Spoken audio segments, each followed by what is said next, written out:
hello, and welcome to Association Transformation. Our conversation, not so new, actually almost 1 year old, advancing the impact and innovations and evolutions of nonprofit organizations around the world. We are officially international this first year of podcasting, and we're excited to seek out a diversity of thought and examples of best practices in this space. And with the partnership of Brewer Pratt Solutions and Consort Strategy, I welcome my co-host, Mr. Andrew Chamberlain. How are you today, Mr. Chamberlain? I'm very good. How are you today? I am well. I am very well. And today I'm excited about our guest and our topic. It may be important for us as collaborators and coworkers to listen hard today.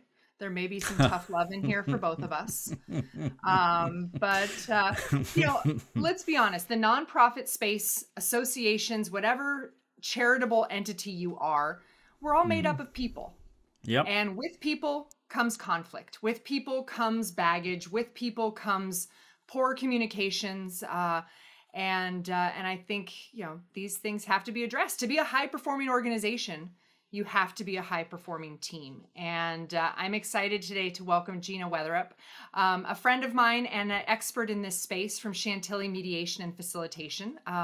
She is the lion tamer to the most conflict-heavy, the most difficult teams to work with. And Gina, I'm so excited you're here with us today. Thanks for joining us. You're welcome, and thank you for having me. And I'm so excited I got called a lion tamer. That sounds way better than mediator. I want to be. You should put that on your business card. Seriously, that should be what it says. We might start using it. Well, I think Andrew and I, we've worked with boards that aren't always the best, the most cohesive, or the most respectful. We've probably been a part of teams that haven't been the most empathetic or collaborative. And as an expert in conflict, as an expert in mediation, I don't know. How do you know if you're on a team suffering from conflict? How do you know if you're on one of those bad teams? What if it's you? What if it's Andrew, for God's sake? I knew that was coming. I just knew that was set them up and knock them down. Yeah, do tell us how to resolve our conflict. If you're, it's kind of funny. You say, how do you know if you're on that team or if you're that person or what you do with that person? It's about how you feel.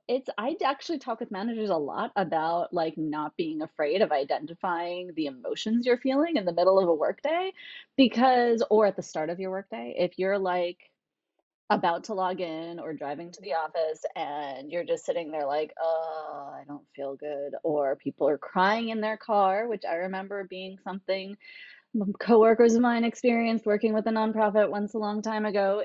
It just feels awful. And what the heck can you do about it? Once you feel the emotions, then you kind of start to think, okay, well, what can be done here? What are the facts? What's going on? Am I making assumptions about something? What might those be? It's kind of just thinking through, often for yourself, or if you're managing a team where there's conflict, kind of looking at the team and going, can the team learn something here? What do we need to have be the path forward? And it's similar with a board, right? Board members are a team. They have the goal of stewarding this association forward into the future, and just figuring out okay, we're feeling like there's something going on here that's not good. We're not all on the same page. Someone in particular maybe is that problem child, and okay, so that is where we are. And now just think about what is the goal? What do we want to have happen here? Well, maybe not having cried in my car on a way to an association job. Maybe things have been better than I really thought. Maybe I haven't really hit bottom yet. But so what you're saying is, this isn't really about conflict necessarily between individuals. This is about an unsatisfactory environment. I know you're passionate about happiness at work, and that's something you're striving to deliver to everyone you work with. How do you, what's the first step, whether you're the manager or that team member, evaluating your feelings, but then it's not right, something's off. How do you know? Can I interrupt there before you answer that question? I feel like I want to contextualize the membership environment a wee bit, because we both work with board. We all three of us work closely with boards of directors, and I think it's worth noting that in the membership world, I think it's set up to it's almost set up to encourage inadvertently perhaps conflict. The unique sense of ownership that people have of their membership bodies, regardless of where they've come from, how much they pay their dues, doesn't matter what role they've played in that organization. But that unique sense of ownership, which you don't get necessarily for your employer sometimes, because, you've maybe, it's a different sort of environment. And I often feel, particularly then when you come to the boardroom, that sense of ownership materializes as a very strong sense of responsibility. And that is a huge amount of pressure that people feel. And I think it's worth just sort of acknowledging that before we get into the detail of it. And it's one of the questions that, because I often, like you, Gina, get parachuted into environments and it's like, oh God, it's gone wrong again. But I think it's because the unique, that sense of that ownership piece and that responsibility and the pressures are a core component of the personality of the sector, if you like. Yeah. And I think that's a core reason that conflicts can get so entrenched, or that people feel so very strongly about them. It's interesting. People generally have a preferred approach to conflict when they're in one. And there's a body of research in psychology that identifies 5 potential ways to approach conflict, and they're kind of mapped on in 2 kind of factors, like how assertive are you generally, and how cooperative are you generally. And I think a lot of times we expect board members to be highly cooperative. And some are and some aren't. Like, people have different approaches, right? Like, people have different comfort levels. And the truth is, every approach can be appropriate. It just depends on the specific conflict, right? If there's some ethical dilemma that the board is faced with, you might want to take a competitive stance and be extremely strong and less cooperative, right? On the other hand, if we're talking about, setting out goals for the next 2 to 3 years, and you've already kind of come to agreement on one, but there's some disagreement about another, maybe you're looking more for compromising, collaboration, or even accommodating, right? Which is on the very low end of assertiveness, but highly cooperative. Like, you're really emphasizing an importance of how someone else is viewing the situation. So it kind of depends on the mix of personalities. I think when you look at any team like a board, the more that people understand what their preferred approach is, the easier it will be to talk about conflicts when they come up of any kind, whether it's interpersonal or substantive around strategic planning or goal setting, anything, because you can kind of recognize, like, oh, wait, I'm getting a little competitive again, or, oh, she's kind of looks like she's avoiding this, so maybe I want to ask her some questions to draw out what she really thinks. Yeah, because it's interesting, because the term conflict has such negative connotations. But, I spend a lot of time telling people, actually, constructive conflict is the source of so much creativity. And yet we kind of dance around one another sometimes in these sort of false harmonies because we're afraid to challenge one another for lots of different fears, being embarrassed, being found out, or whatever else, So how do you combat that? I mean, how do you get people to appreciate actually conflict doesn't always mean butting heads in a really personal way. It could just be a total disagreement, but it leads to something else. It leads to that win-win situation. Yeah. So there's actually 2 things here. And the first is where you ended was where I was thinking, right? Is it really a conflict, or is there just some disagreement and maybe different points of view on something, right? And both of those points of view are valid. It's just a matter of, can we talk about those differences comfortably, right? So conflict itself, like disagreements, they're going to be inevitable. They're going to happen. But the culture has a lot to do with the way people approach those, right? And whether they kind of dig in their heels or avoid talking about it, but really feel a lot of resentment, perhaps. Or there is a conversation and people are genuinely listening to try to understand the other point of view and figure out, well, where can we go from here collaboratively, right? And I say collaboratively there kind of loosely, like it doesn't always have to be like that approach to conflict where you're looking for the third solution, but maybe there's some compromise. Maybe it's just seeking to understand, and then one side does kind of convince another that they're going to go in their direction. But the other thing is, it is incredibly important. And this is definitely a part of any mediation situation I come into where I'm really kind of doing triage work in a way, um, to set aside the personal attacks and really focus on whatever the issues are, right? And so, like as a mediator, if I'm coming in to deal with interpersonal conflicts, I'm doing a lot of reframing where someone may have just insulted the other person, and I'm gonna listen very carefully to that insult and try to pick out what might be a valid issue that's really upsetting them without repeating what the insult was, right? Because I'm the third party who's neutral and not advocating for any person, just for a process of listening and brainstorming and getting to a resolution. Is this different when we're talking about staff teams versus boards? I think of the staff teams, they're not turning over at the same rate through terms and change. They see kind of behind the curtain and maybe don't feel like they have to maintain the same type of decorum that a body of directors or trustees may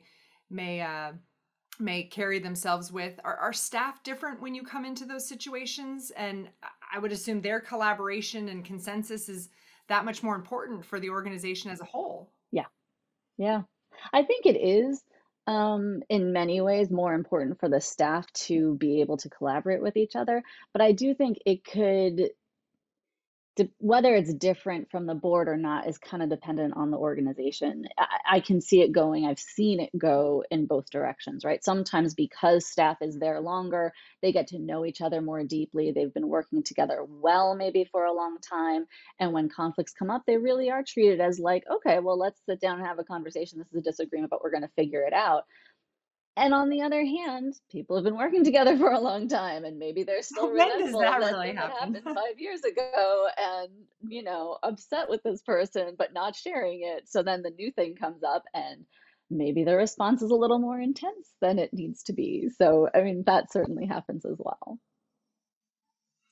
I think back to something that you said earlier about, you're listening really hard, you're listening into what they've really said. I know that you're big on a curiosity mindset and listening. I mean, are those really the two main pillars of being able to see what's really happening versus just living in your emotions? It really is important to be able to listen and focus on understanding as you listen, right? So I use a quote from Stephen Covey when I do trainings on conflict, about how most people do not listen to understand, they listen to reply or respond. And yeah, when you're listening to respond, or because you are going to use what that person is saying to make your point, that's not true listening. That's not, I'm trying to understand this person and where they're coming from. So I actually also do some training on empathy, because there's different types of empathy, and I'm a big advocate for the cognitive empathy, right? You may not feel involuntarily what this person across from you is feeling. Um, you may be deep in your own emotions, but if you can become curious about what they're thinking, what their perspective is, and really ask some questions from a place of genuine curiosity about, like, tell me more about why you think that. That can be huge to calm down conflicts and to help teams move into a new place, whether it's a board team, whether it's a staff team, whether it's a volunteer team. That really trying to understand the other person's perspective and accepting that it's valid. It's when you go through mediation training, they talk about how the simplest conflicts to resolve are the ones that are factual, because you can just be like, oh, well, that's incorrect. Here's the information. And unfortunately, I think sometimes that is easier said than done. But certainly, other types of conflicts, it's a little bit different, right? Like, you can't just always point to, well, the statistic says X, so therefore, I'm the one who's correct here and you're wrong. You have to really understand that, well, this is this person's belief, this is their perspective, everything that they've lived in their life brings them to this conclusion, and I'm going to understand that. And it's okay that my perspective is different, but let's figure out a way to just talk about that. God, the sincerity of listening to understand. And I think organizationally, adopting that as a strength with your audiences, with your stakeholders, with your members. I mean, how amazing would it be for an executive to listen to understand to his or her members, not just to serve or prove value or retain, but to really empathize and to understand and to ask more questions. Because I think we've all, as consumers, gotten to the point we know when we're being asked questions or surveyed just so they can sell us something. And listening to understand, I think that would be such an amazing skill set for executives in a nonprofit environment, not only for the staff team but for that membership audience. I wrote that down. I mean, listening to understand, I really like that. That might be my big aha for today. Oh, that's awesome. And I mean, I completely agree with you. When you're dealing with, if you're an association leader and you are out there to serve your members and you want to give them solutions that make life easier, you have no idea if your solutions are what they need unless you're listening to them and really understanding what they're dealing with, where they're coming from. You have to listen to understand before you can do anything else. Mm-hmm. Well, and so many of us are trained to be problem solvers, and you almost become it's like a muscle memory where you're listening and you are sincerely listening, you care, but you've already decided, okay, I'm listening to solve, I'm listening to respond. And I think both personal life, professional life, it's something, especially us, service providers, that's what we're built to do. And you almost have to deprogram yourself to do that listening to understand. How does curiosity fit into this? I know that's a big thing. I was reading some of your materials, and what is that, the curiosity mindset? How does that work into this? The curiosity mindset, in some ways, I think it almost comes after learning about the cognitive empathy, right? It's understanding that different people have different perspectives and genuinely being curious or wanting to understand what the other perspectives are, right? So it's not asking questions to get to a goal. In some ways, it is sort of the correlate to listening to understand, right? If someone comes to you and says they have a problem, you're going to ask some questions, most likely, but are the questions to see if that fits the solution you have for them, or is that because you genuinely want to understand what's going on? So this means Andrew should respect that I have an opinion on things that is not wrong, but are founded in my experience and my expertise, and he should treat them as valid. Is this what I'm hearing you say? If that is how you experience things, then that is real. It's real to you. Oh, thank you, Andrew. I love that validation. In your made up Gina's world. Tearing up. Gina's tearing up. I love it. Was those last. She's not. She's despairing. It's real to you, and I'm like, I mean, yes, that's the point. But if you just didn't say that, it would be a little more validating. I'm sorry you. Well, look, I'm sorry you feel that way. All right, Andrew. There we go. Okay, so there's ways we need to speak to each other. There's real listening, and there's Andrew's listening. And I'm sorry. Go ahead, Gina wants to jump in before. One of the tips that I love to share, but I think it can be hard to achieve, is we often can pick up on whether a question is being asked out of genuine curiosity or not by tone of voice.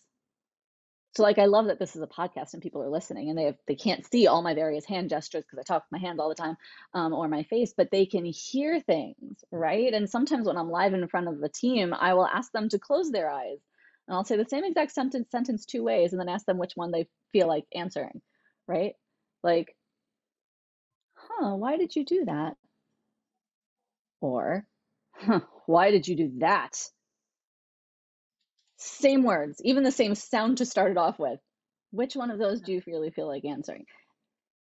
You can express the curiosity just through your tone of voice. So in a world where we are more virtual, we're online, we're communicating through email, tweets, posts, how do you then pick the right words? How do you harness your language? I have to remind myself all the time not to read emotion into an email. Emails don't have a tone of voice, but we project things onto them based on our understanding of a situation. What are the guardrails to make sure that your written word is conveying what you truly mean? Oh, that's a wonderful question. And unfortunately, I love writing. I love reading. I don't think you can ever be certain when you're talking about just the written word. There are so many situations where you really just need to have a conversation. And it doesn't have to be on video, right? We are very much still in a virtual world, but you can just pick up the phone and call someone. And to be respectful of that, especially on things that might be in a middle of a conflict or somehow sensitive, scheduling that call is very respectful, but just really, really picking up the phone and asking about it. And if you are writing it out, then just try to think about, well, I often will type up an email, not put in who it's going to, and then just kind of sit and let it stew for a little bit and read it again later and go, okay, so how does this really come across to the other person? Because communication is always a two-way street. And I also like to end those kinds of emails by with something open-ended, as in, happy to have a conversation on the phone with you about this anytime, or let me know your thoughts, right? Or, I'd love to hear, this is really easier to do in a verbal conversation, but asking someone what they think you just said to them can also be really vital whenever there's any kind of Ooh, disagreement. isn't that And condescending and it assuming they're does not sound, really listening? I think, first of all, do not do it in an email. But second of Can you tell all, me what I think in a lot of conversations, it's actually less condescending than it sounds like it will be, which sounds strange. But I think there's just so many conversations I've had with people where I'm like, well, what do you think I just said? Or tell me what you're hearing from me, which is maybe a kinder way to say it. Oh, I like that. I like that better. I like that. And That's good. then you understand if they get it or they don't. And if they don't, it's just, okay, well, and the other perspective that I wanted to add to that is whatever. Okay. Okay. Oh, the human nature, the sociology, the psychology of it all. God, we just want to run great nonprofits. It's the people piece that makes it exciting and complicated, and I don't know. It's so I amazing. think I think the more that you prioritize the people piece, the easier it becomes. Because people will understand that you care about them if you do genuinely care about them. If you're putting the people first, whether your people are your staff, your members, your board, the people of the situation, I think that just shines through when that is your priority. Right. But sometimes, I mean, to your point, sometimes we have to get through the conflict, whatever that means for your organization, first before we can fully invest and give people these soft skills. A lot to think about, and so glad that there are experts and shepherds and lion tamers like yourself out there helping the nonprofit and association communities listen and better communicate and collaborate with each other and with others. Gina, thank you so much for being here today. I think Andrew and I are better for this. I think we've learned. Andrew, are we going to be better? Well, I'm listening to understand. And failing. No. All right. Well, We are. Gina contributed to an article a couple years ago. It's called "How to Be Less Annoying." I'm going to send it to you, and I'd love to know what you get from it. Please do that. Hear the intonation in my voice? Yeah, please do that. Please do that. You don't want to see the hand gestures. Sorry. No, seriously, Gina, thank you so much. Best of luck with all your work with Chantilly mediation and facilitation. We know this is something necessary in the nonprofit space, the for-profit space, the human space, the relational space. So thank you so much. And thank you to everyone for joining us for this episode of Association Transformation. We're happy to have you and would love to get your thoughts and ideas for topics that we should address. You can find Association Transformation wherever you get your podcasts. Make us one of your favorites. And until next time, we say stay well and put your members and your mission first. Association Transformation is brought to you in partnership between Consult Strategy and Brewer Pratt Solutions in support of the Institute of Association Leadership.